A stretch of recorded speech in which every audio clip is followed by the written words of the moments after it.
Hello everyone, আবার চলে এলাম কাজের সাইড। 5টা বোর্ড ফিটিং করা আছে। বোর্ড দুটো ঢালবো এখন।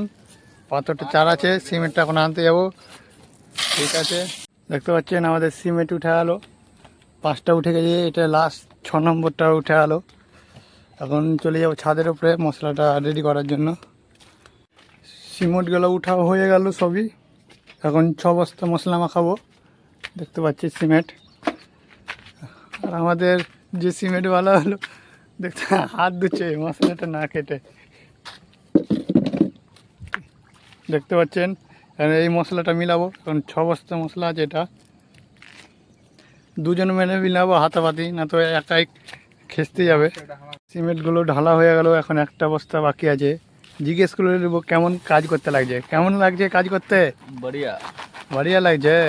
আচ্ছা, হিন্দিতে কথা বলছে, বলছে ভালো লাগছে কাজ করতে। এখন ঠিক আছে, নতুন মশলা মাখা শুরু হয়ে গেছে। 6 বস্তার মশলা কতক্ষণ লাগছে দেখা যায়। মশলা মাখা হয়ে গেল, আর কিছুটা বাকি আছে। আজ কেউ আসেনি, আমি আর আমার ভাই এসছে, দুজন মোট কাজে এসছি আজ। সম্পূর্ণ হয়ে গেল মশলা মাখা, আর কিছুটা বাকি আছে। 6 বস্তার মশলা সম্পূর্ণ মাখা হয়ে গেল, দেখতে পাচ্ছেন। এখন পানি দেওয়ার জন্য গাড্ডা করছে। এখন গরমও পড়েছে প্রচুর, আর দুজন মিলে কত করব।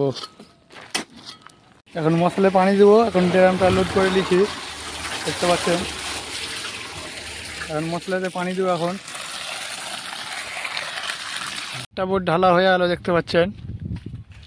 7টা বোর্ড পুরো ঢালা হয়ে গেলো। 10 বস্তা মাল খেলে টোটাল 10 বস্তা মাল খেলে পুরো 7টা বোর্ড ঢেলে দিলাম। এটি খুলে আবার কালকে লাগাবো আর এই খোঁচাগুলোর জন্য।